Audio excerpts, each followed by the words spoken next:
we're going to talk about Martin Luther King in this segment. So I'm going to give us about 4 more minutes. It's 5:06, and I mean, what do you guys feel about Martin Luther King? I mean, it's like he's so watered down. They can really change a person's image, and you won't even recognize, who they are, what they did. It's just right. Yeah. Can I ask a question, Sure. Minister?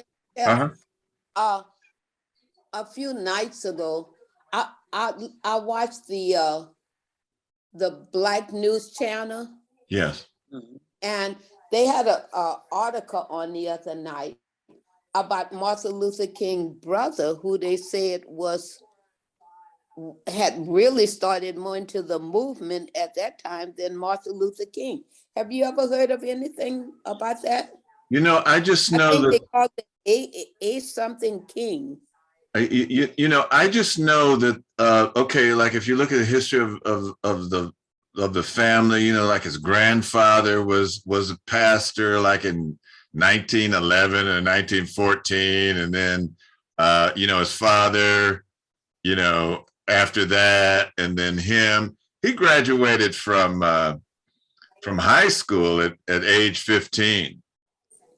He graduated from Morehouse at age 22. I mean, they were very educated, and I know about his brother, but not that much. So you're actually educating me and informing me. Well, one thing they said is that the day he was killed, it was the same day we had the walk on the moon, and that it was never ever brought into the news scene because of that day. Everything was about the moonwalk, and they showed an old clip when they interviewed his wife, and that's what she was saying. And it was I want to dig into it because they said he started so many different movements. Well, he did. I had never even heard of a brother before until a couple of nights ago. Yeah, I think he had 2 brothers. I'm not sure.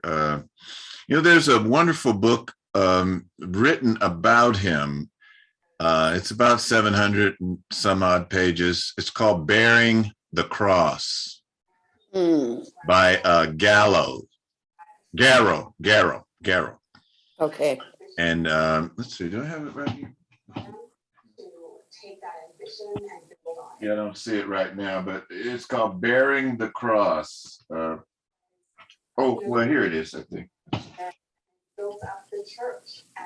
My aunt from DC, who used to be my intellectual sparring partner.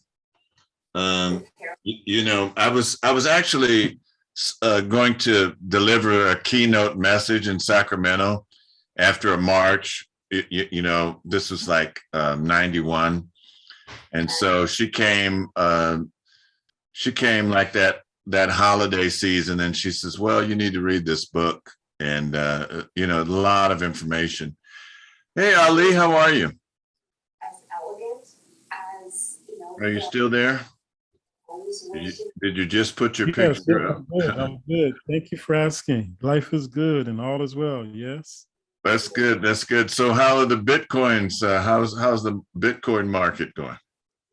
The Bitcoin market is down, but as I said in my teachings, when it goes down, it goes up higher. So I don't know if anybody knows about dollar cost averaging. That's where you just keep buying no matter whether it's high or low, because Bitcoin is one of the most successful assets that's happening right now. It's outperformed the stock market. It's been going up for the last 10 years and it doesn't show any decline. Yeah, a friend of mine, you probably know him, Wayne Chandler. He gives like these seminars on on Bitcoin, like every Tuesday or something like that. So yeah. Oh, really? How can I tune into that? Yeah. I'll send you the information. Thank you. Yeah. I have your number. So everybody's. Maybe I should take my picture off. Everybody else is taking. Let me stop. Okay, how's that?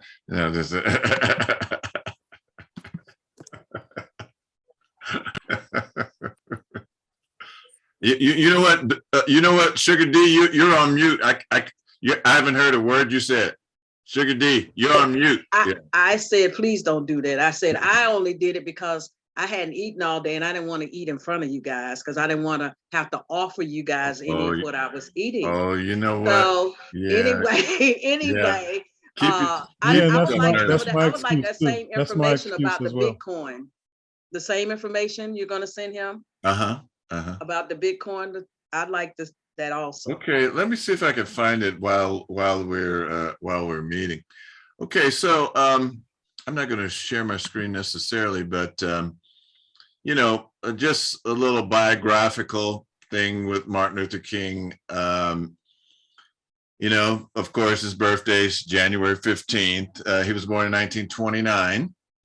And how many know what his original name was? Martin was not his original name. I have no idea. His original name was Michael. Him and his father's name was Michael. And then when he was 10, he changed, him and his father's name changed to Martin after the famous, religious person, Martin Luther. Yeah. So originally, yeah, I know. Yeah. Originally he was not Martin. So like I was saying earlier, his grandfather began, like a long family tenure as pastors at Ebenezer Baptist Church in Atlanta. So his grandfather served from 1914 to 1931. And then his father served from then, up until the 60s, until his, until his death. Martin was acted as co-pastor. Okay, this shouldn't be a surprise. He attended segregated public schools in Georgia, graduating from high school at the age of 15. He received his BA in 1948 from Morehouse, and his father and grandfather had both graduated from there. And then he went to Cruiser Theological Seminary in Pennsylvania, and he graduated from there in 51. And then he enrolled in Boston University and got his doctorate in 1953.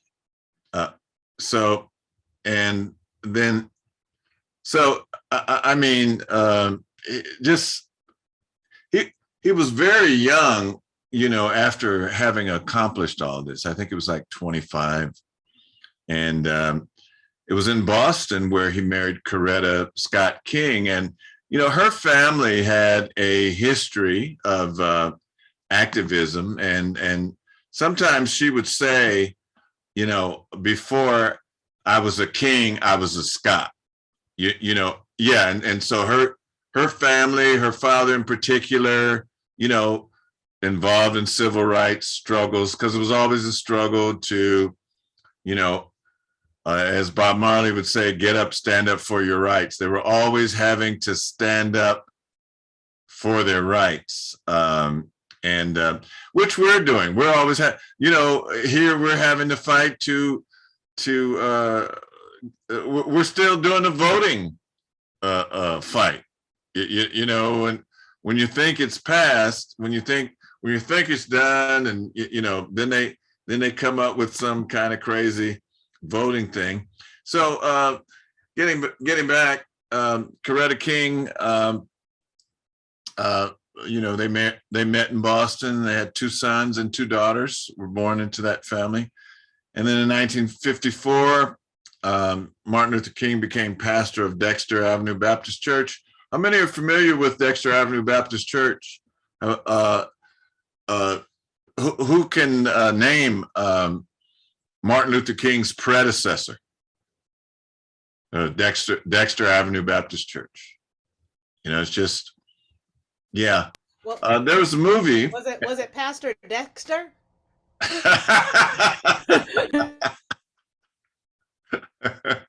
Good guess, but no, that was a good guess. There was a movie starring James Earl Jones, and the pastor before Reverend King was a man called Vernon Johns. Vernon Johns, when he was pastor, they just thought he was just too radical. And you know, he gave a sermon, and he said the crucifixion was a lynching. And in the movie, I don't know if this happened in real life, but in the movie, he was carried out by the police for saying that. They were very upset with him. You know, he was talking about, instead of us going down to, you know, such and such a white store, we should grow our own food. And you know, at one point he started wearing overalls in services. You know, and so the board of trustees, the deacons, they were very you know, upset with Vernon Johns. So that movie that I'm referring to, James Earl Jones is in it. It's great. And some other famous Black actors you'll recognize. When he left Dexter Avenue Baptist Church, they thought, okay, we could bring this young man in, he's 25, and we can shape him in the image we want. And you know, lo and behold, who would it be? Dr. Martin Luther King.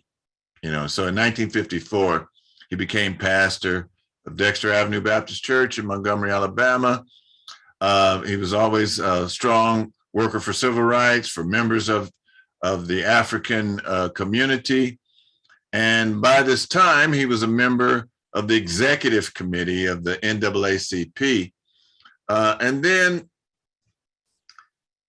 he was ready then in December of 55 to accept the leadership of the great nonviolent demonstrations of those times in the United States.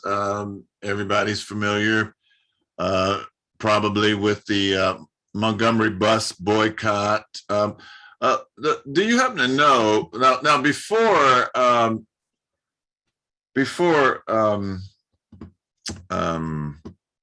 lost track of her name. Can you help me?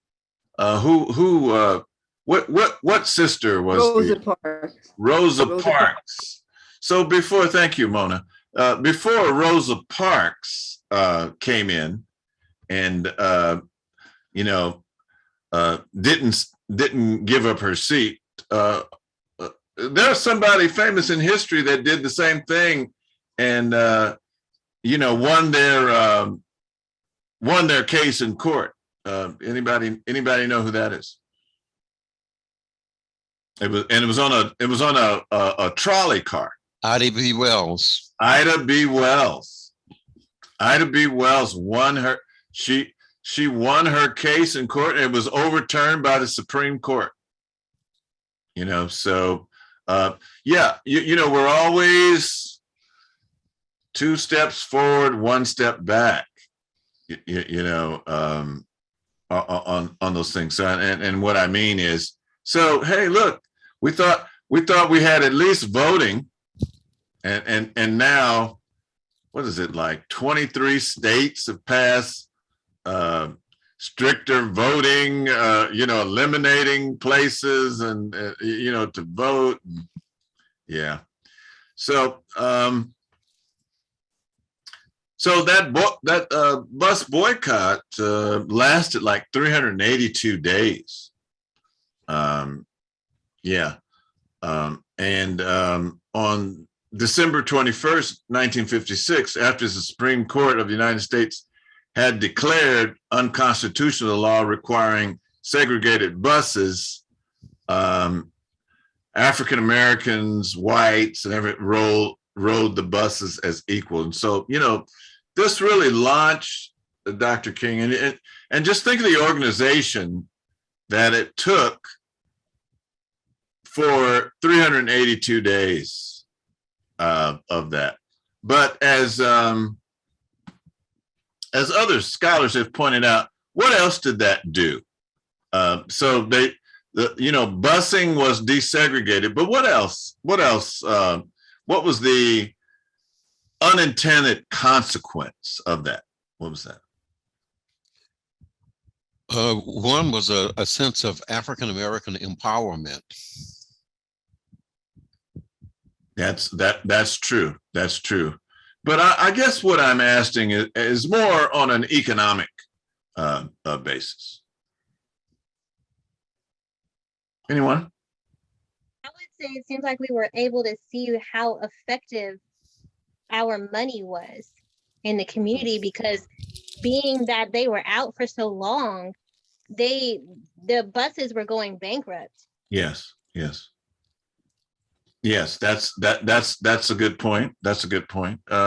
Anything else? I'm looking more a specific thing. Bobby, go ahead. Bobby, are you? Oh, well, I was going to say something. You had me think again when you said you were looking for something else. Mm-hmm. But I think when I read about it, I don't know how the people with cars and taxi cabs really helped people get to work. You know how they are chipping economically. They were picking up, the cars were packed. Now, there was a lot of damage that was done to their car. A lot of repairs had to be done. But people really stepped up to help them get to work or get to where they were going. Yes. Anyway, but you said you're looking for something else, right? Yes, I am. But I mean, all of these are good answers, and all of these are, quite correct. But there's one, and let me give you another hint. It's pointed out very vigorously by Dr. Claude Anderson, and so maybe that will help you to answer this question. Well, I'm studying his book under Black Labor, White Wealth. That's the book. Yes. What section could you be talking about? well, there's that book, and then there's Powernomics that he's written, and so I won't belabor this, but what he said was when desegregation happened, it put our Black bus companies, which we had at the time, out of business. So that was an unintended consequence. You should be able to ride any bus by whoever, regardless of whoever owns it. But seems like we were so enamored, so rushing headlong, we left our Black bus companies behind. In the similar way that Jackie Robinson, breaking the color line in baseball, there were Black, they're referred to as the Negro Leagues, put those out of business. So they were, what should have happened, okay, hindsight is 2020. And, when this happened, I wasn't even born, but, looking back on it, individuals shouldn't have been integrated into the major leagues. Teams should have been integrated into the major leagues, and we would, you know, conceivably, we would still have those Black leagues and those Black teams, you know, as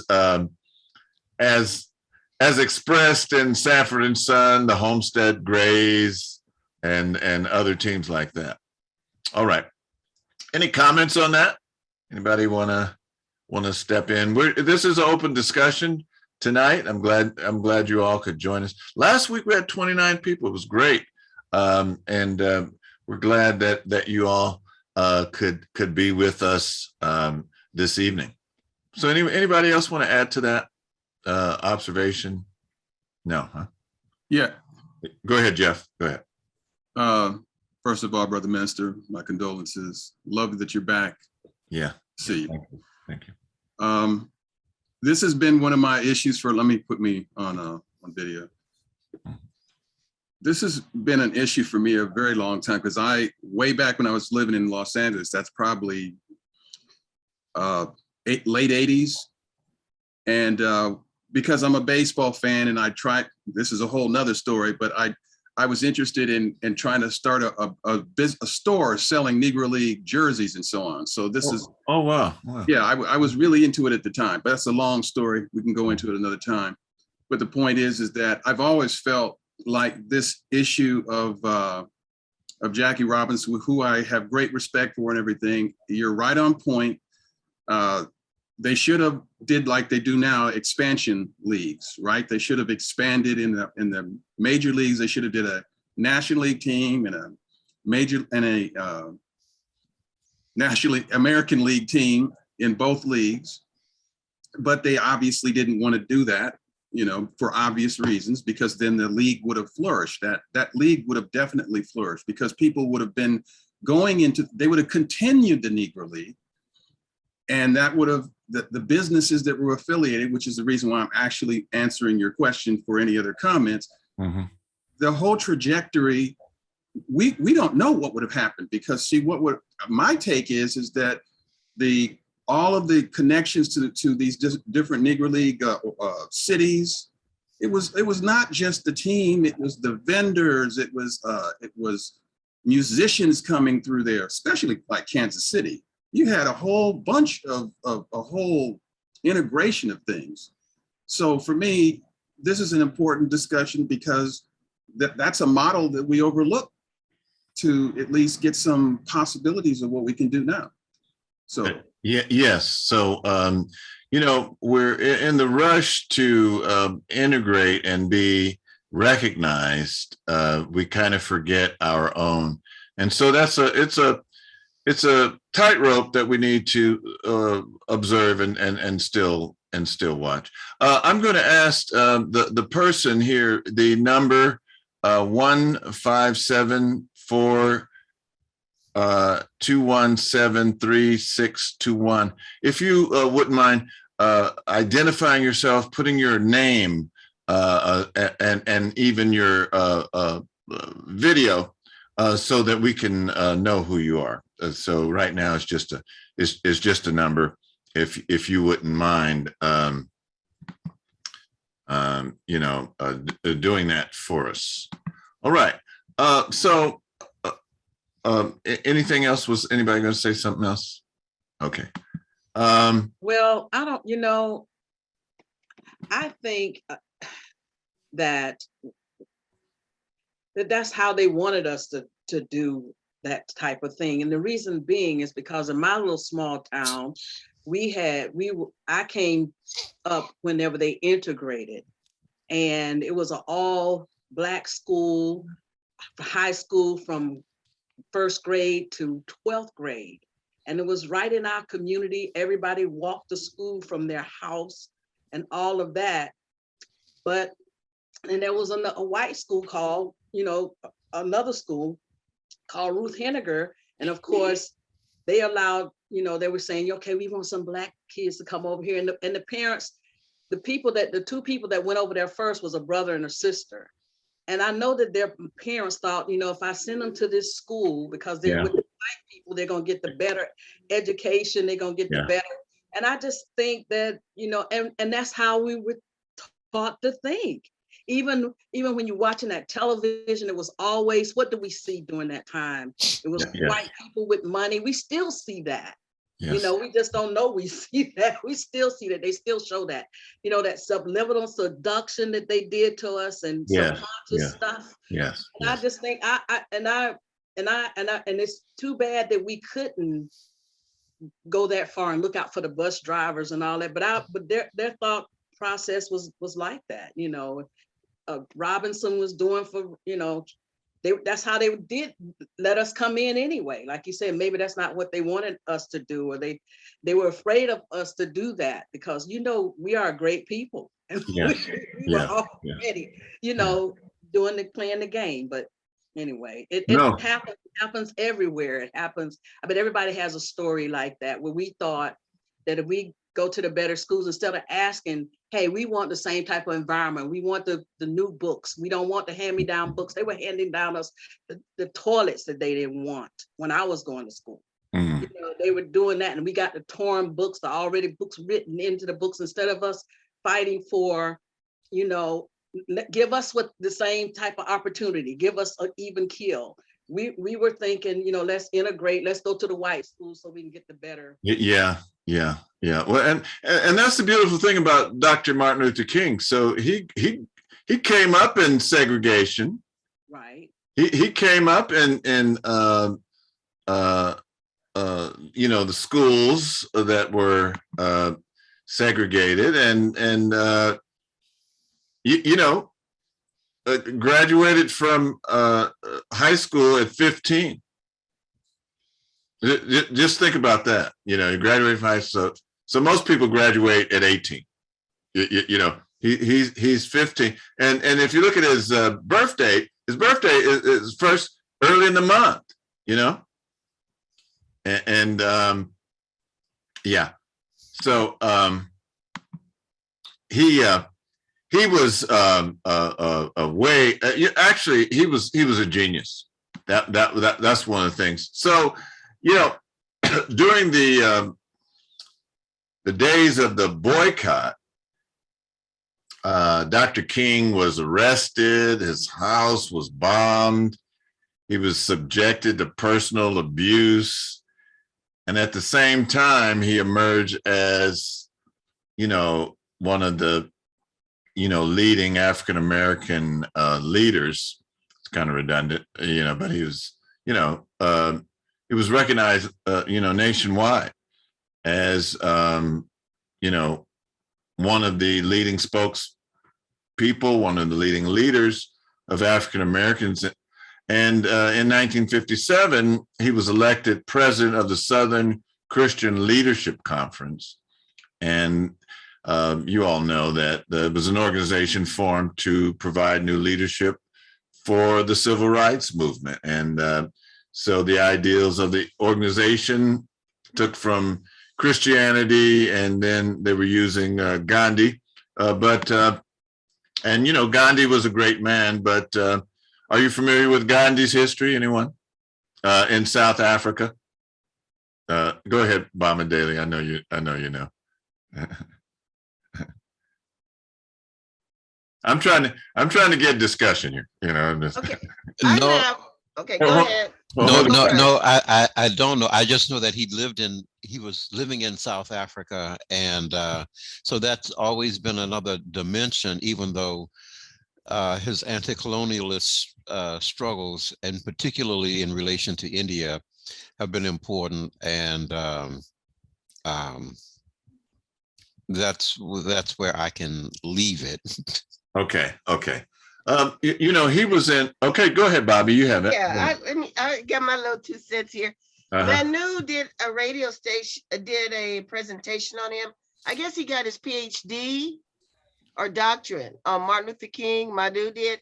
Oh. And one of the couple of things I found fascinating is that he did point out that Martin Luther King was the most surveillanced person in history by the FBI. He, out of all the books that have been written about him, he only wrote 5 books. And he listed the 5 books, and that he could, and the FBI tried to pay him off.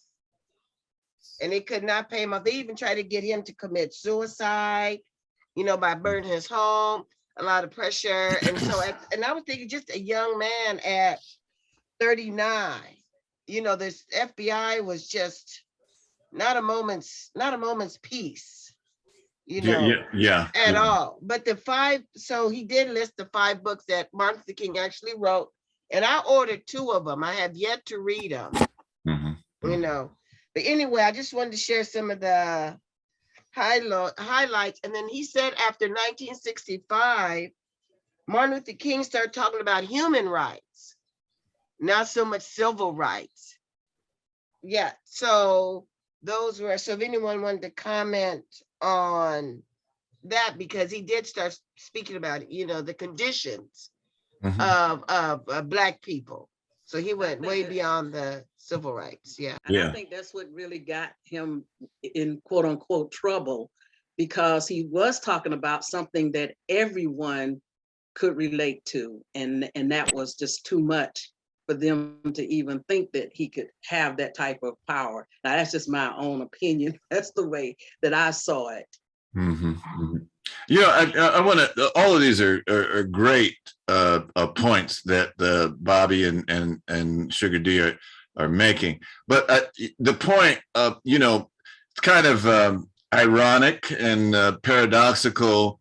He was following the line of Gandhi, but when Gandhi was in South Africa, he didn't like Black people, and he referred to them as Kafirs, and Kafirs is kind of like the N word back there, and you know, had a very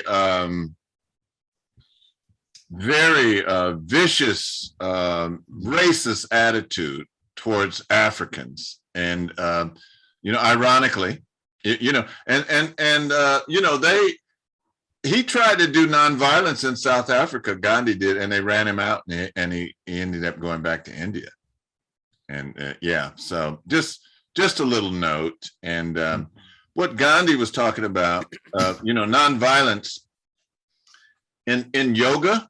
There's a thing called the 8 limbs of yoga, and one of those limbs is called ahimsa, which means nonviolence. So he was going back to a very ancient concept, probably so ancient it was there before the Aryans came in, you know, to India. And so anyway, okay, Gandhi was a great man. I don't want to diminish that, but you know, he did not like Black people at one time, and I don't know if he changed over time in his struggle in India. Go ahead, Jeff. And that's what I was going to ask, that because it would seem to me that somebody at some point would ask him about any contradictions. Yeah, you know, people didn't know that history that back then. You know, people didn't even know. I mean, we're so you know, dealing with our present situation. It probably didn't even cross their mind. India, you know, just. No, I was aware of a little bit of that history you're talking about, but my question has always been, did and I didn't do any research on it because it makes me mad in some ways, and I'm like, I don't even want to deal with it. But now that we're talking about it, it just seems to me that somebody, you know, because I don't know his total biography or anything, so I don't know if how long he lived after, you know, the movement in India, and did someone interview him, and did they ever ask him directly about that or not? You know, it'd be interesting to find out. That would be. You know, he's just known as the Mahatma. Yeah. And that means, so the Atma is, you know, it refers to the soul. And so Ma, you know, when you put that Ma on it, it means great. Yes, Bamidele, have your hand up. Go ahead. Yes, I was going to say also that when we think about Gandhi and the complications of Gandhi, we have to think, and not that I have read or even have an answer to this, but what did Gandhi think about the caste system and the rigid stratification in India? Well, that was something that was addressed by Runoko Rashidi and Wayne Chandler in the Journal of African Civilization. They did one on India, and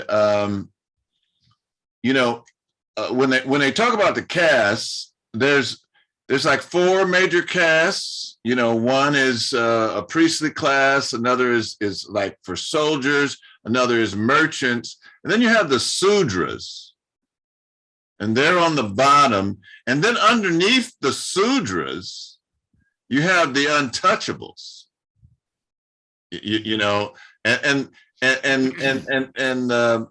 you know, that's what Runoko was dealing with. He was dealing with people that were referred to as that refer to themselves as the Dalits, which meant, in their language, it meant crushed and broken.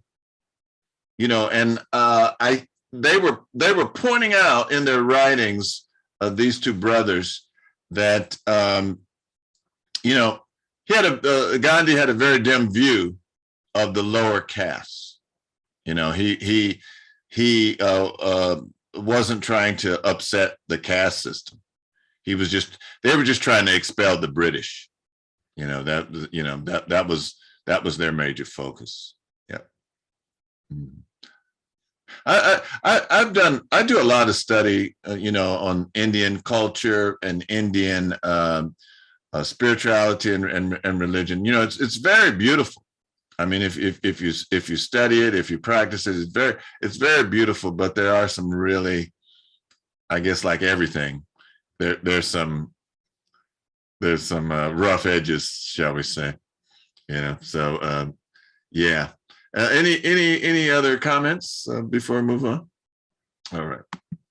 So yeah, between 1957 and 1968, King traveled over 6 million miles, spoke over 2,500 times, appearing wherever there was injustice and protest and action.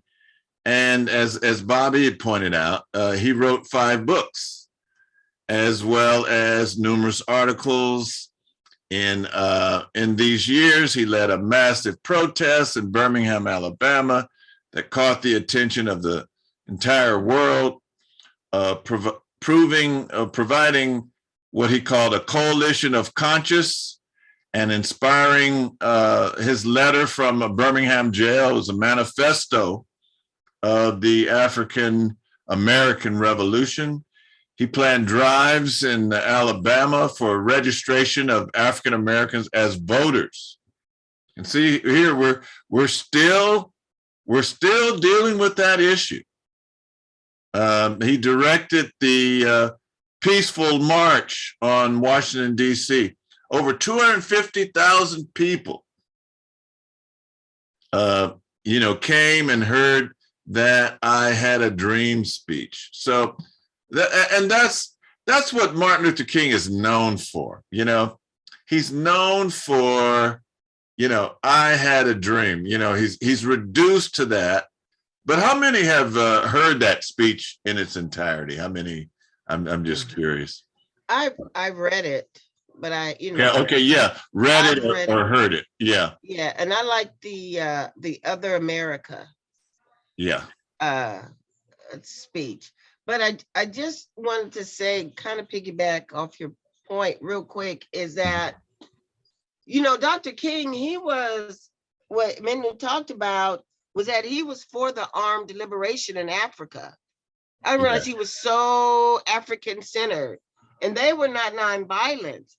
As a matter of fact, they said he had a gun to protect his family because, you know, his homes was bombed, and yes. So he was not totally naive, but he just didn't want, you know, people get killed in all these protests, you know, because there'll be mass killings.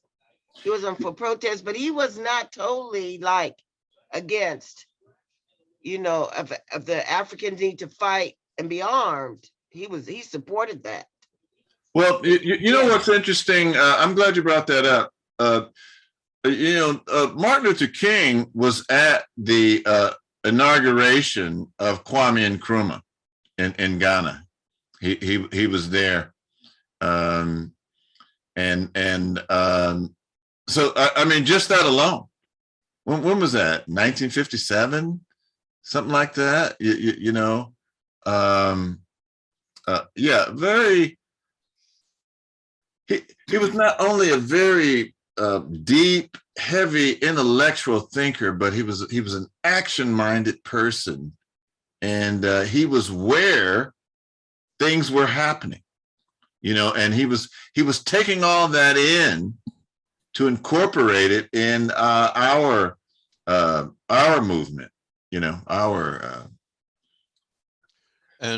you know,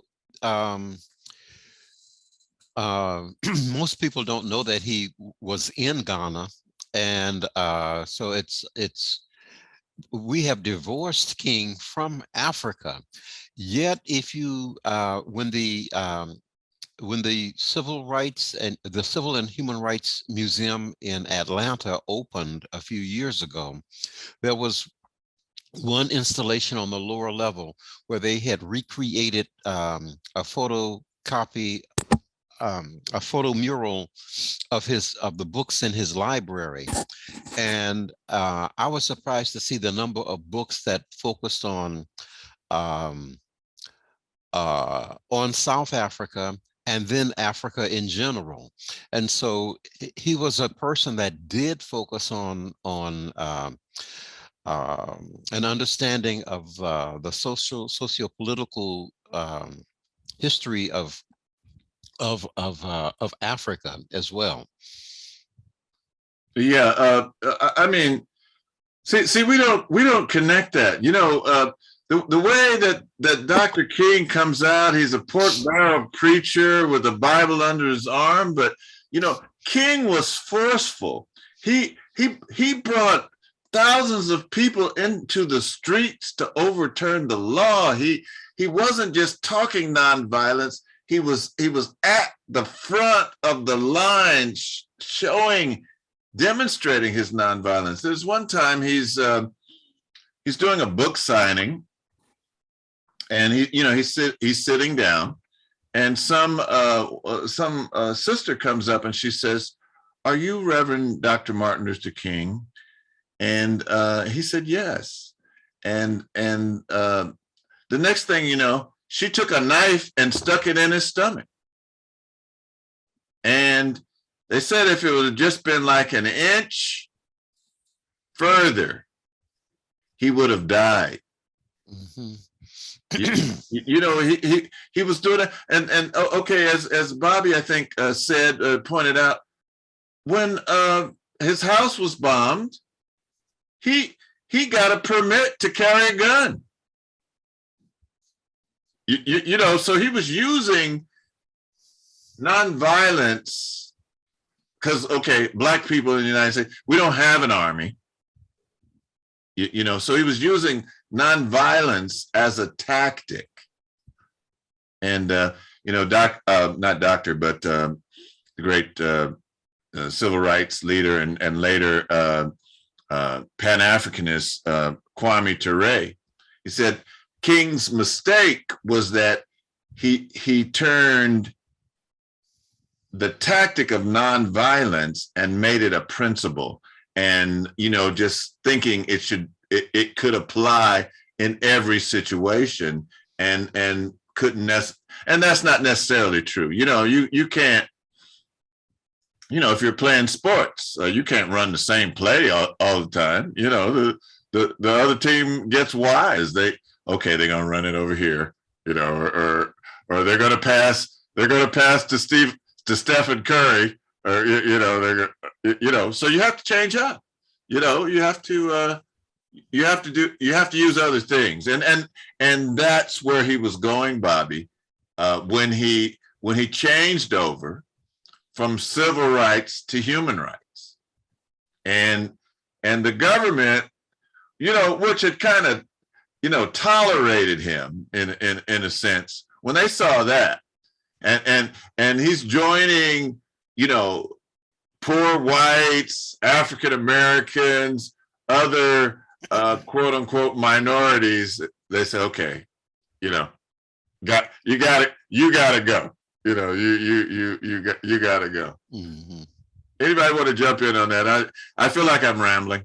No, that's exactly what I was saying. That was too much power, because when he started that, and everybody could relate, regardless of color, creed, or whatever, they did not like that. It was like, no, he has too much power. Yeah, you're right. yeah, and they were afraid of the alliance of Malcolm and Right. Martin. You Right. know, Right. and you guys have kind of touched on it, but one of the most evilest men, and some people say that he actually had African American blood, you know, was J. Edgar Hoover, and yeah. and he actually goes back to the time of Garvey. You know, he was interfering with Garvey. You know, just you know, and then just people, you know, just on and on. You know, he was Yeah, he was all that, just what you said. yeah. You know, I really think if they knew how African-centered Martin Luther King would be, they wouldn't be, because they make him soft and, you know, oh, he loved everybody, but they really knew how he was. They wouldn't be doing all this celebrating, because I would like to see this around Malcolm X and Medgar Evers, you know, Stokely Carmichael, the Panthers. So you're right, they really softened him, like he was all about unity. Well, it's like you know, really, if you study his, if you study his history, and then see how he's portrayed, I mean, it's like it's two different people. You know, it's like I don't recognize, right. I don't recognize this man. You know, it's just right. Yeah. Mm-hmm. Let me continue here. So you know, he did that I Had a Dream speech, and he conferred with President Kennedy and campaigned for President Johnson. He was arrested upwards of 20 times. He was assaulted at least 4 times. He was awarded 5 honorary degrees. He was named, how many knew this?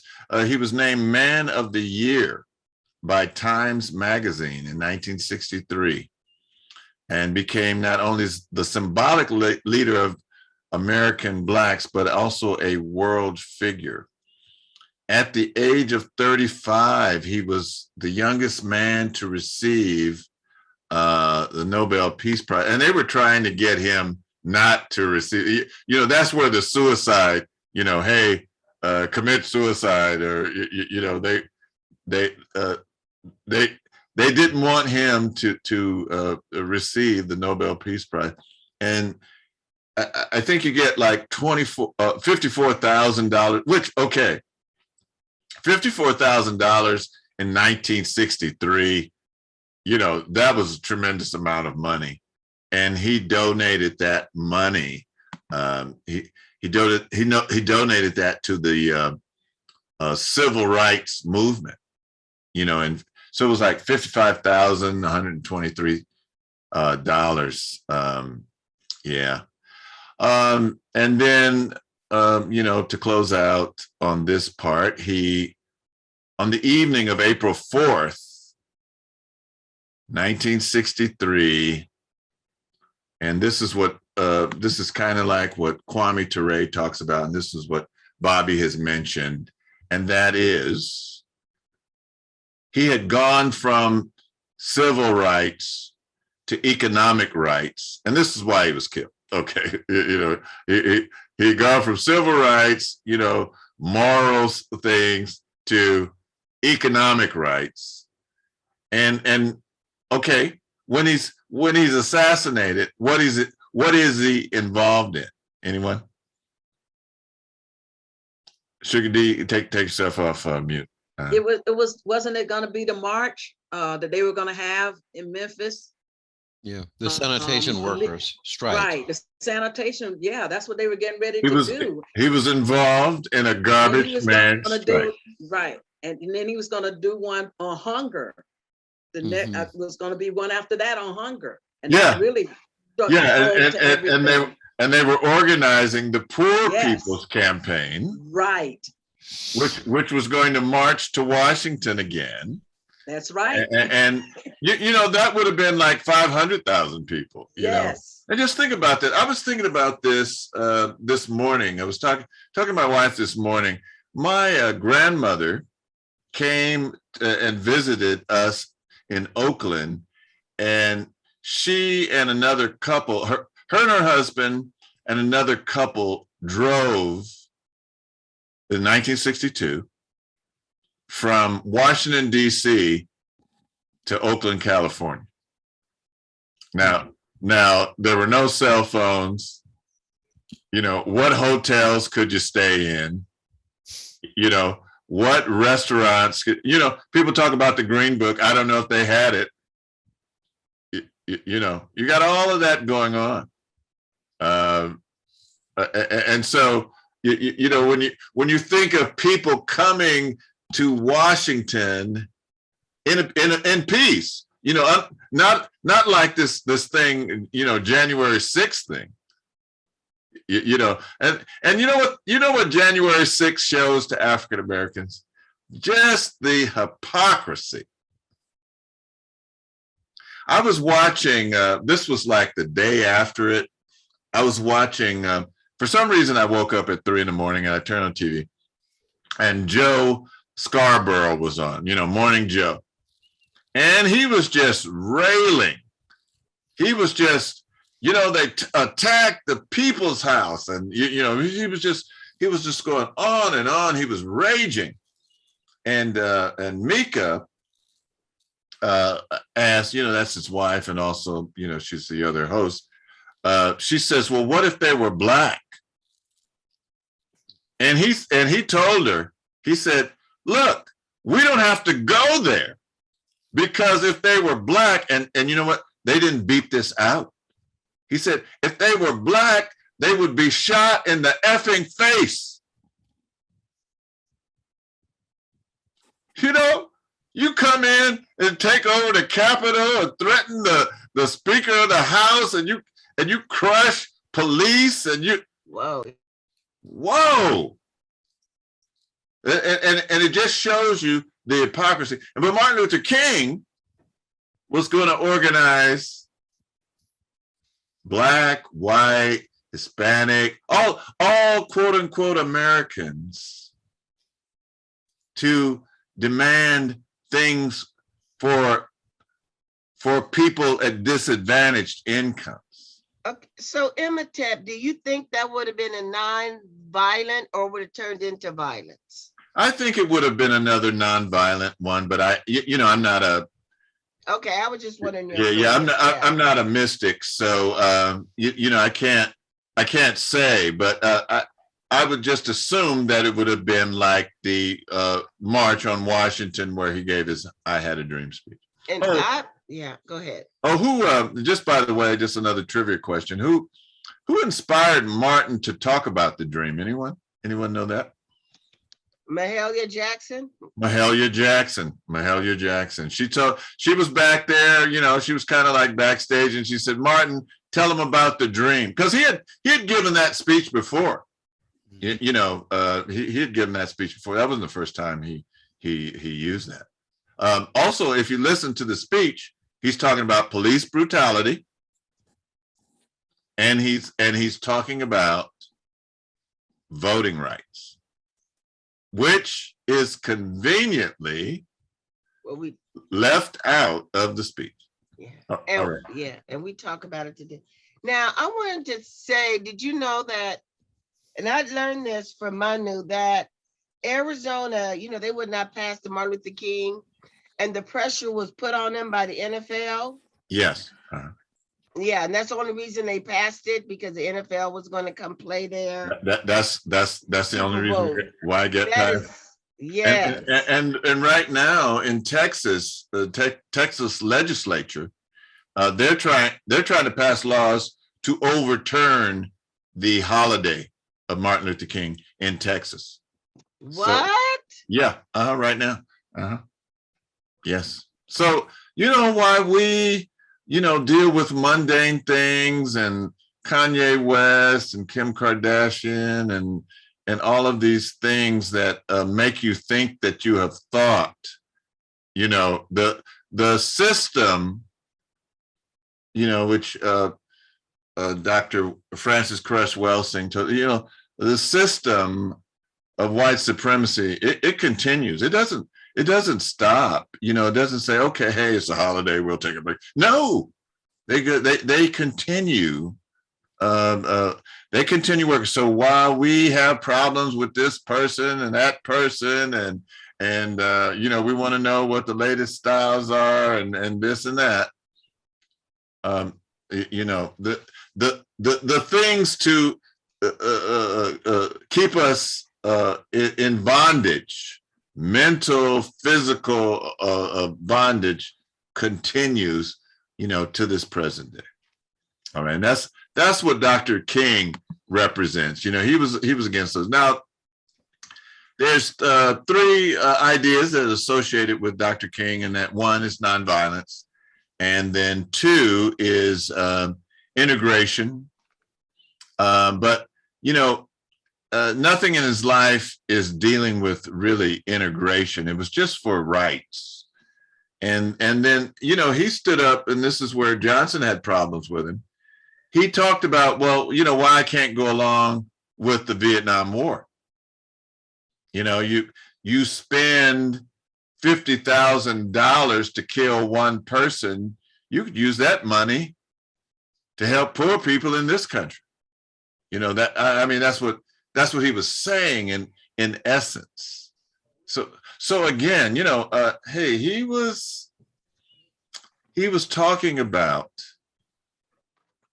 that just the common sense rights for African people. And you know what? We owe it to ourselves. We owe it to our people. We owe it to him to study him, to go back and listen to his speeches, to go to, as Bobby has said, she's bought 2 of his books, to go back and get his books and read through them and actually in your own way overturn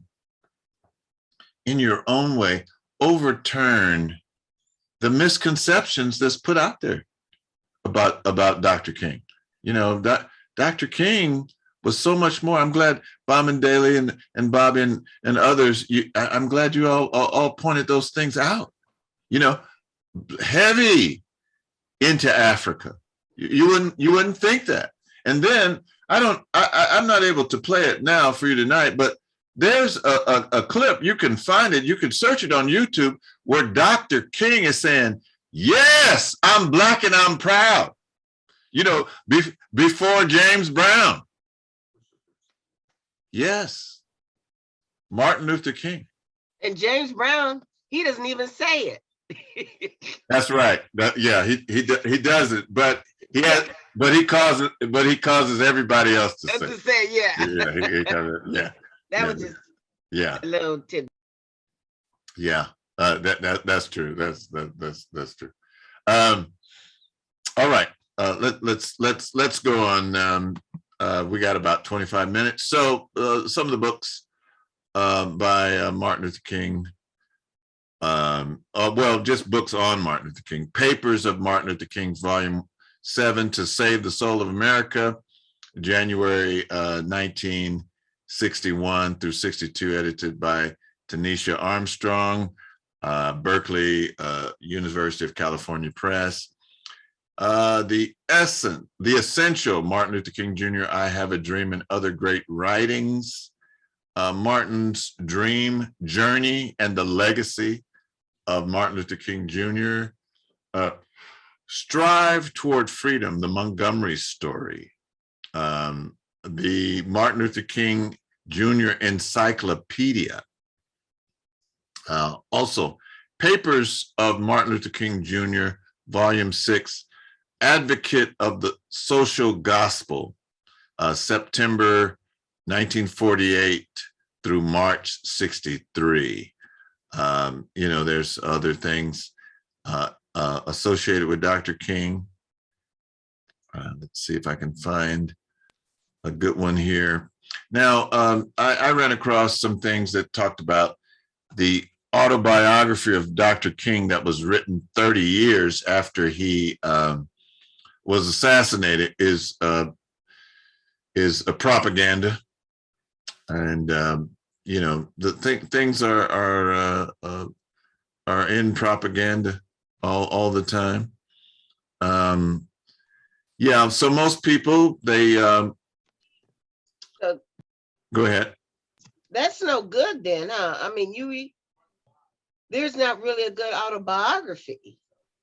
Is that what I'm hearing? There is, and I mentioned it at the beginning. Bearing the Cross by Gallo is a good book on Martin Luther King. Very, very comprehensive book on the life of Reverend Dr. Martin Luther King. Bearing the Cross. Bearing the Cross. In the I Have a Dream speech, they skipped the first 12 minutes, Mm-hmm. and the last 3 minutes was inspiring people. They edited out, and I mentioned this already, but they edited out parts of the speech of police brutality, and this is what we're facing now. You don't know who's going to be pulled over. It could be just it doesn't have to be a gangbanger. It doesn't have to be anybody that is sagging or playing their hip hop music too loud or whatever. It could just be some Black person, and things can go badly fast, these are. So Dr. King was talking about that in 1963, and here we are, 2022, still experiencing. There was a sister, and I can't think of her name, but her son was killed. It was in Georgia. Her son was killed by some deranged white person, and she ended up running for office and winning a seat in Congress. Well, they've gerrymandered her district, where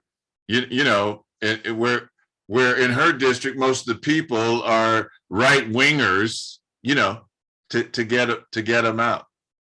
So these things are happening all the time. Was that McKinney? Yes, McKinney. Yes, yeah. So I think it was. I think her name is McKinney. Let me back up. I'm not 100% sure, but I just know about the person. It's probably Cynthia McKinney. Cynthia McKinney. Yes. No, it wasn't Cynthia McKinney. Oh, okay. No, it wasn't. And I can't think of her name. I'm sorry to mention a person. I can't think of her name. I was hoping I can get some help from you. I really like Cynthia McKinney. Yeah, they gerrymandered her. Mm-hmm. The outspoken people, they gerrymander. They get them out in one way or the other. Because WS, let's just call it that. It just doesn't stop. It doesn't sleep. It feels itself. Oh, okay. Go ahead.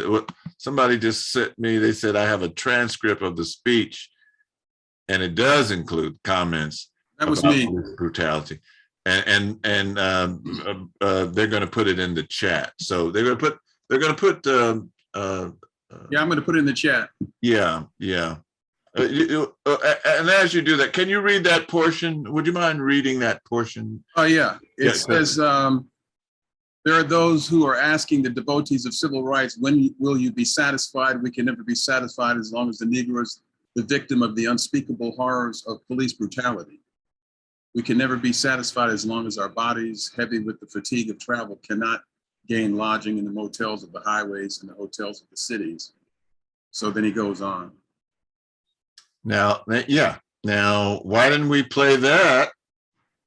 I actually have that speech too. I went on when I did the little section this past Sunday that was prior to Minister Malley doing his thing. I got something off YouTube, and I was fortunate to find it was completely uncut, or at least it appeared to be, because I had this transcript as I was reading it and he's talking. So I was just trying to, okay, that's included, because I've heard the same thing you're talking about, where some of these things are not included. So I was impressed that it was included in this case. Now, Jeff, since you have that up, can you read the portion that talks about voting? Can you find that? Okay, so I'm going to go ahead and do a search quick. Yeah. Thank you. That's great, man. Really appreciate. Okay, so it says, right, we cannot be satisfied as long as a Negro in Mississippi cannot vote and a Negro in New York believes he has nothing for which to vote.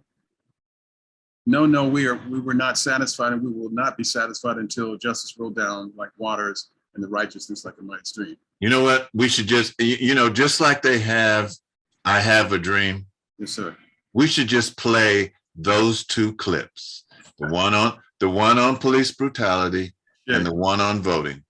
That will honor the Reverend Dr. Martin Luther King.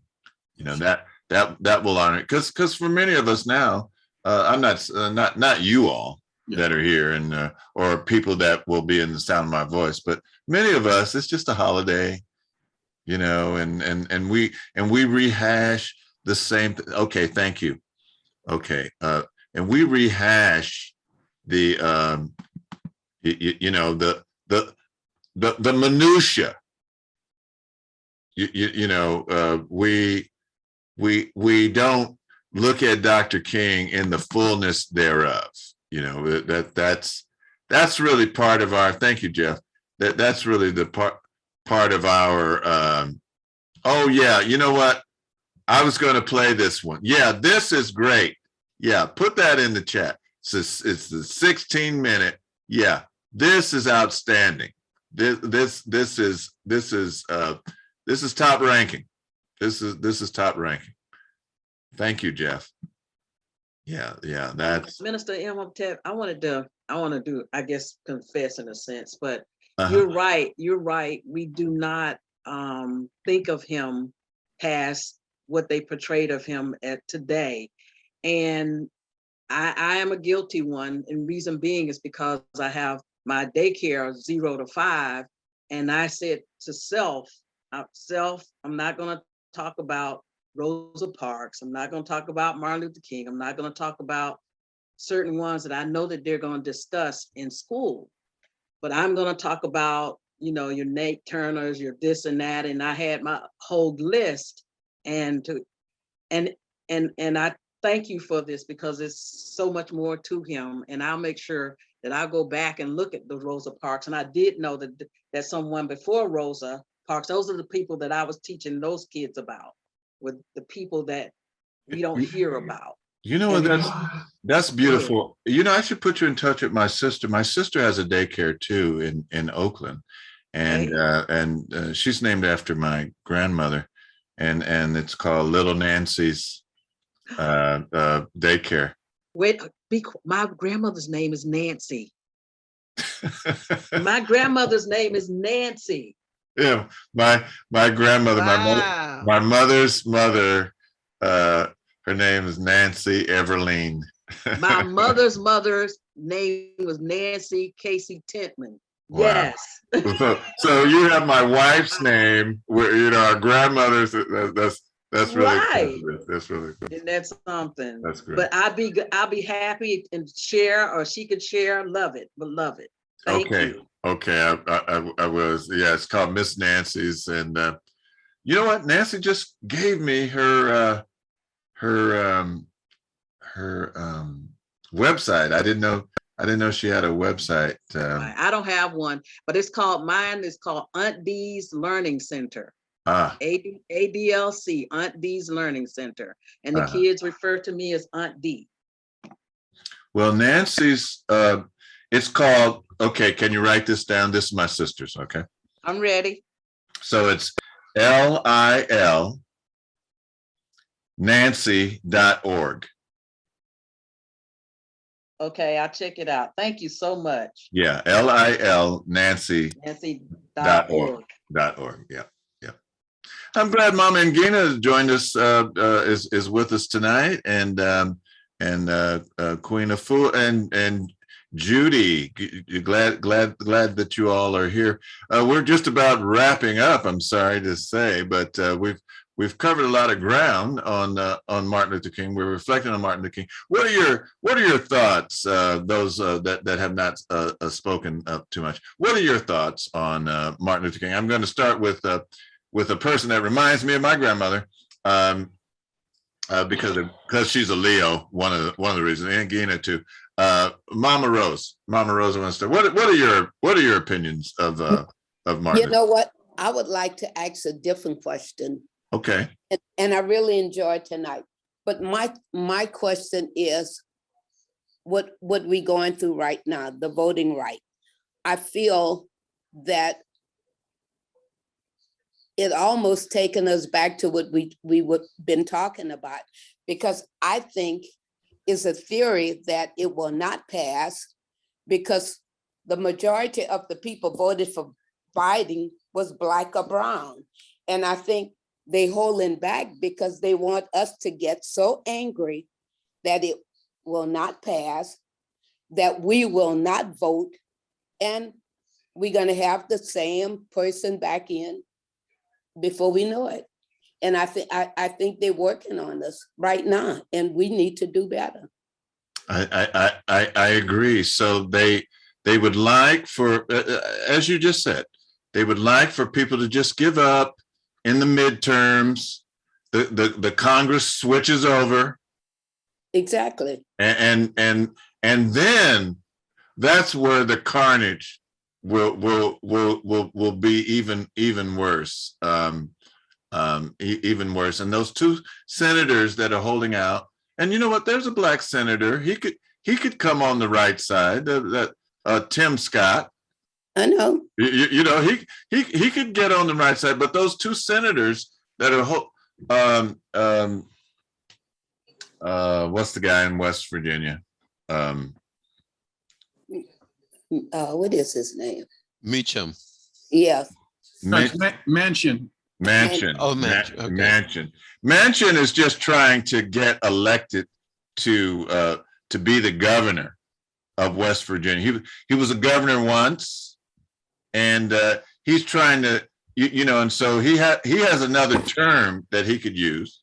He's just trying to, and the same thing for that woman in Arizona. Sinema. She's trying to, but I understand that there's a progressive wing now that's organizing to primary her to get her out next time she's run. But they give lip service to democracy, they give lip service to voting rights, but they won't change the rules that would allow a federal law being passed where they would knock out a lot of these state by state discriminatory laws on voting. But a lot of who's not voting on Martin Luther King Day, which was Monday, was reciting a lot of things that he said, but yet and still they refused to pass the voting right. So I can't see where that it's any better now. They're taking us right back to 63 and 65, really. Yeah, they are. Yeah. Well, we're still dealing with folks that don't have no conscience. And I just think that's a mistake. We always think they have the moral compass, but they don't have it. Yeah. I I'm with Malcolm X on that one. Yeah. By any means necessary. Yeah. Yeah. Yeah. Yeah. Go ahead, Judy. Well, hello, can you all hear me? Yes. Yes, we can. Okay, I'm using my telephone and I do apologize. You know, if I could have been here early, I would. I'm still getting over still a little bit of a cold. But I was gonna say, I really will just be speaking without hearing, I'm looking forward to hearing the recording about Dr. King. But my thoughts are, growing up in Tuskegee and Alabama, and my parents were very involved in the civil rights movement. You know, I think Dr. King was really, he was a revolutionary, and I just think he was a powerful leader.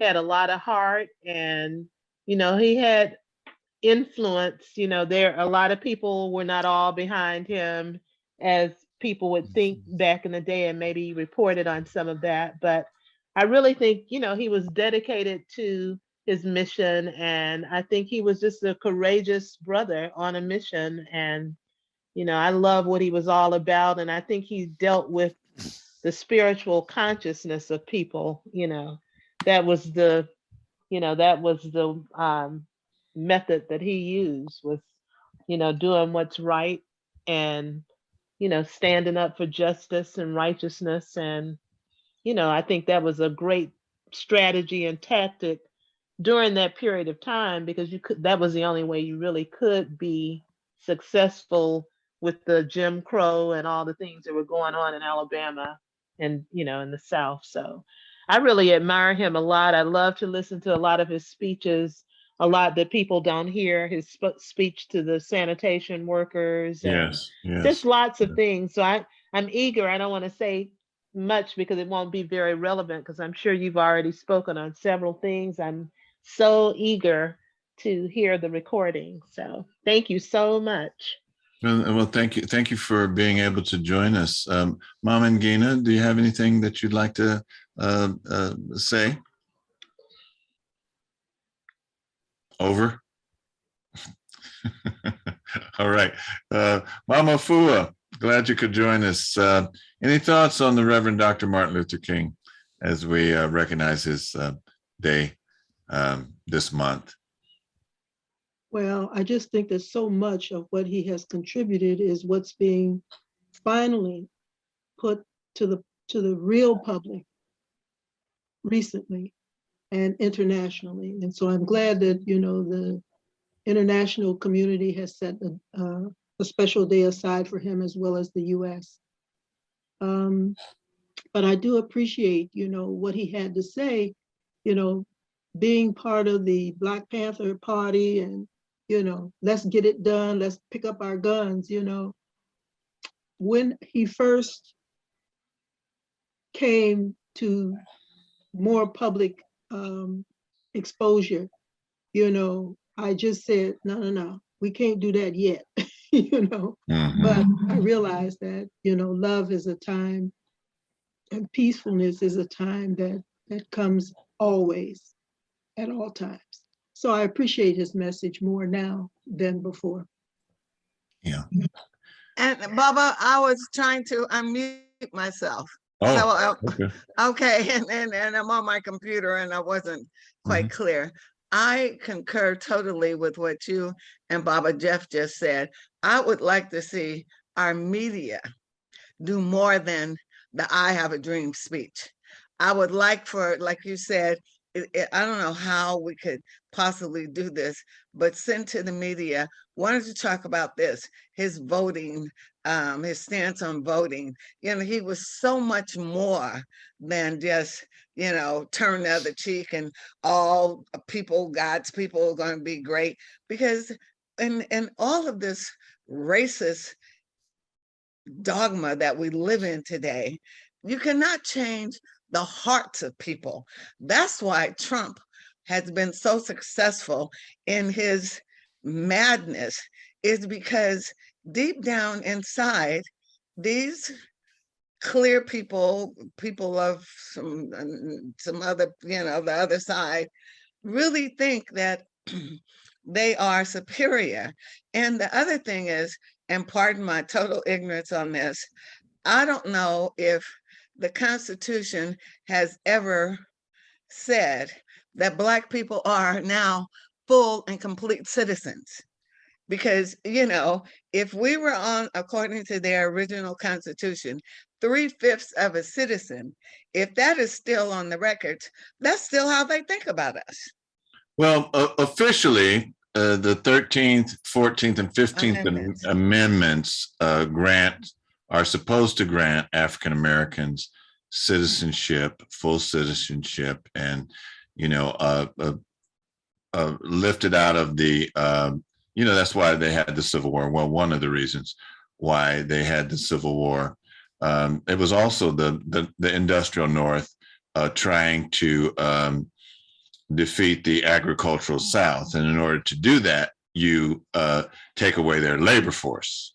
And that was part of it as well.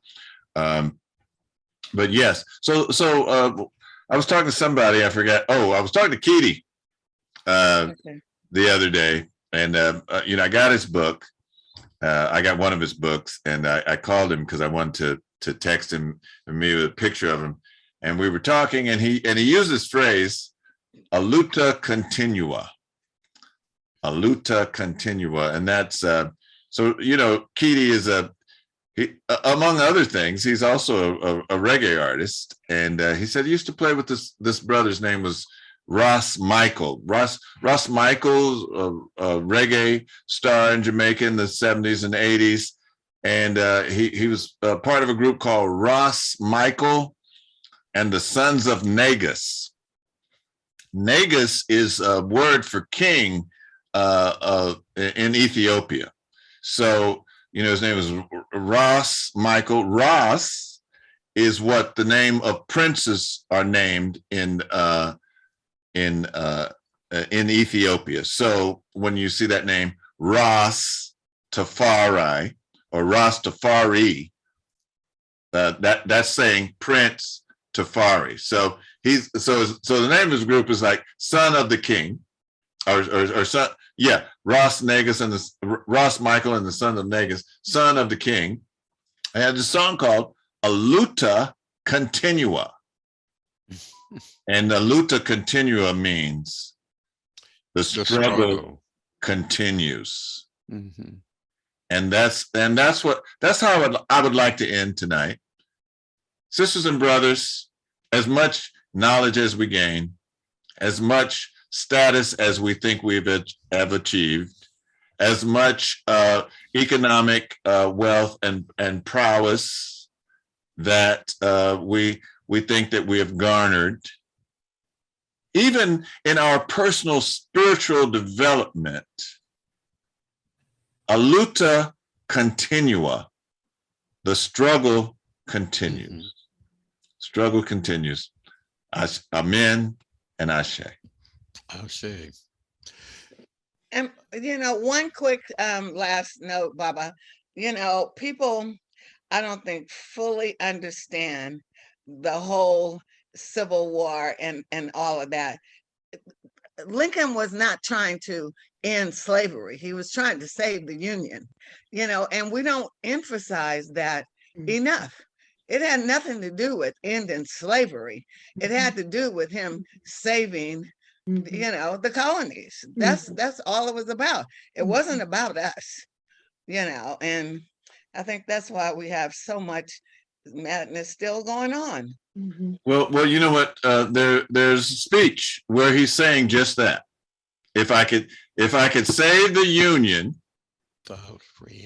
without freeing the slaves, I'd do it. You know, that was his thing. You know, we have another misguided concept. If you study Lincoln, my God, you know. Anyway, the struggle continues.